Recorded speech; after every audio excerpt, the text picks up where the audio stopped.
No, if there's going to be violence dealt to him, it's going to be from me. No.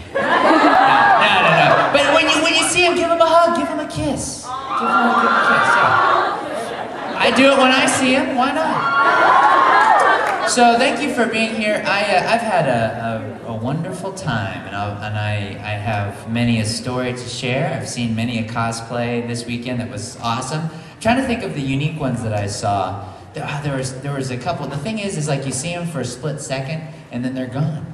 I saw a Plu. Do you guys know who Plu is? Yeah, I saw him walking because the director of Fairy Tale was like, he goes, I told him he's going to New York, he's going out to New York Comic Con, and I said, I want you to cosplay as Plu. And so the thing with Plu is, for those of you that don't know Fairy Tale, episode 1 just is on Funimation now, dubbed, so check it out, episode 1. But Plu is like this little creature that doesn't talk, and he looks like a little snowman, but he's like a little dog, I guess. And he's like a little snowman with a carrot nose, and all he does is go the whole time. So this guy put on the helmet, and he knew what to do, because I was like, oh man, can I get a picture? And he went, It was great, and I sent it to the director, and he loved it. Jack in a Box?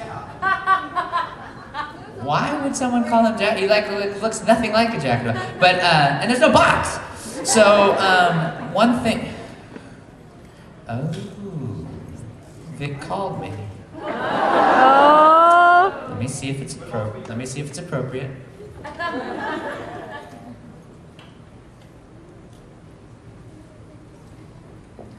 Okay, so far it's okay.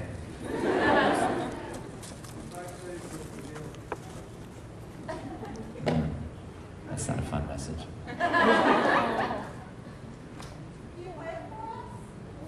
You love Ling more than Ed. Yes! You think Hikaru is better than Tamaki. I'm not gonna argue with that, Vic. Anyway, so the funny thing is so speaking of taking pictures with Plu, before Sergeant Frog ever came out. Hi, Austin. Hi, Gretchen. Hi, guys. Before it ever came out, I was at SoccerCon. And I couldn't talk about it. And they have Funimation has these weird things where they can't talk about, we can't talk about the shows we're in, which personally I feel like we should be able to, talk about it a little bit beforehand, which is why we're starting to get better about that. Like with Fairy Tale, we're not waiting right up until the moment it airs to mention who the cast is, So, ooh, exciting. And so, I saw the whole platoon walking through SoccerCon. And I went up to them and I was like, guys, can I get a picture with you? And they said, they go, we've got someplace, we're trying to get somewhere. And I'm like, okay. Sorry, I thought the whole reason you're cosplaying is so people can take pictures, but okay, whatever. I said, well, I'll walk with you. And we're walking and I'm like, can I get a picture now? And so they pause and they let me like, oh, okay. And so they let me take a picture of them. I'm like, don't worry, this will make sense later. And so, because they didn't know at the time that I was going to be Keroro.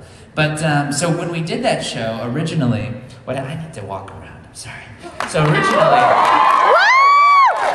when we did that show, we were walking around, and I was walking around like this, around the studio that I used to direct at, which is Chris Sabat's studio. And so, how cool is that? Vegeta's your boss. And so I'm walking around and I'm finishing up one day, and Brina Palencia is here, and I'm finishing up one day at my desk, and hi, hello, hi, how you doing? Oh, I remember I worked out with you, and he's on the treadmill a long time, longer than me. And so Brina was there, and she goes, you should really try out for this show called Sergeant Frog, and I didn't know what it was about. Ciao. I didn't know what it was about. That's a good sound. And so, I said, speak to me, tell me about it. Hi, hello. And they go, it's 323 episodes. And I went, I'm there. What? 323 episodes. And so she goes, well, I think you would really do well to be in this show because you've got that nasally thing in your voice. And it sounds nerdy. Nerdy? Hey, I'm gonna tell you, my Vietnamese nasally. Because when you say like, bún tít nướng chai gió, bún bò Huế, yeah, see, bún sao, nước mắm, Like it's all very nasally. So I can't get it out of my voice. So it's built in there. And so then I got really scared because how do you voice a frog? When someone says, you're going to be the voice of a frog, what do you do? I've never been nervous. I don't really get nervous in auditions anymore. There are 2 times that I've been nervous for an audition. 3 times. One time was for Sergeant Frog because I didn't know what to do about a frog. How do you voice a frog? And also it was for Colleen. Colleen has a reputation for being a very, very firm director. She knows what she wants, so I was nervous. And also I knew how big of a deal this was because it was so many episodes. And also I knew that the Japanese had to approve the cast and all that stuff was a very big deal. So I was very nervous. And so I did it and I got it. Not at first. At first I was cool. And then I transitioned into Kero.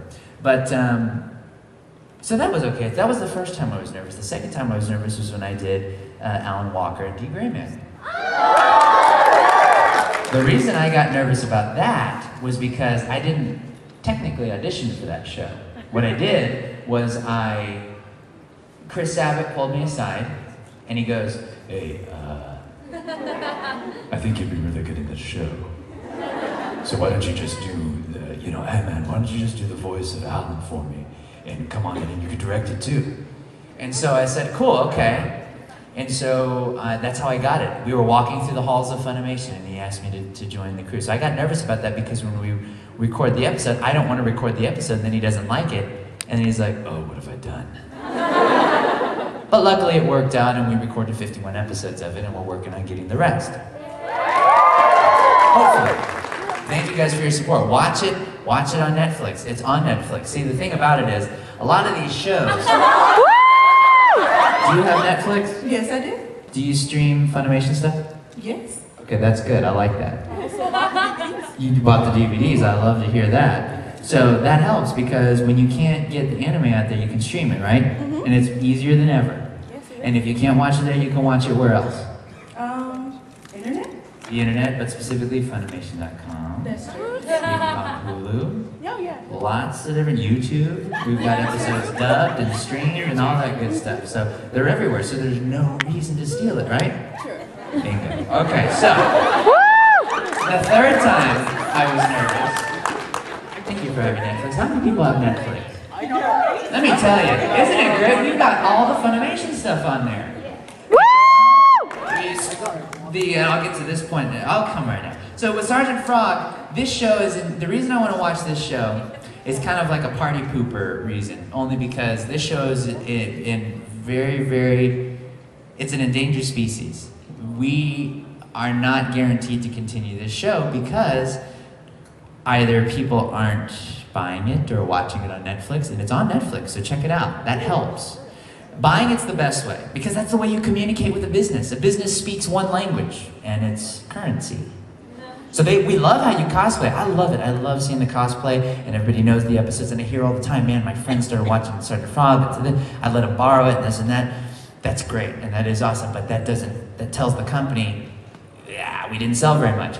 The other reason is people are waiting for the box set. They're like saying, well, season 1's coming out now, but part 1 is coming up, but then they're going to release the whole season down the road. But see, even though that is true, what happens is if we don't sell the first run of it, because people are waiting for the bigger box set down the road, it tells the company, it didn't sell very well. It's kind of like Transformers 2. A lot of people went to go see it, so that tells Hollywood, oh man, this was a hit, when really, Transformers 2 sucked. So, yeah.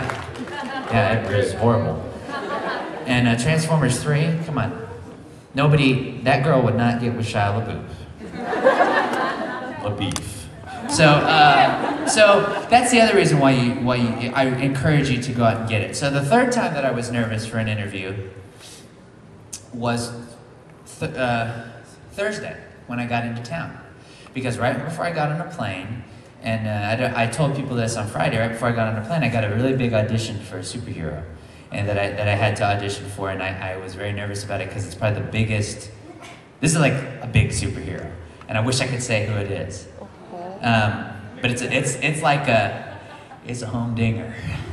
And it's for this superhero's, if I get it, it would be for my own game, titled after this superhero. And so I'm very excited about it. So I came into town for AWA and I called a studio, and I went to the studio and I recorded it in their facilities, and I ran back to my hotel room here and I fixed it all up and I sent it away, but I was very nervous about that because I want to tell you this. I'll give you a hint about who the superhero is. He wears a costume. So, I wish I could say it, but we'll see if I can get it. So, but anyway, so those are the 3 times I've been nervous. But anyway, so we're gonna pick. If you wouldn't mind, sir, do you mind going to clicking on the episode so we can see just the episode selection, please, sir, Mr. Fingelman? All right, guys. So I'm gonna call out the episodes. I don't know what they're about. I forget. Episodes 52 through 58. We recorded that a year ago. So I'm gonna call out the titles. You tell me what you want to see. I'll let you guys pick. So we've got Green Dwarf Back to Earth. Okay.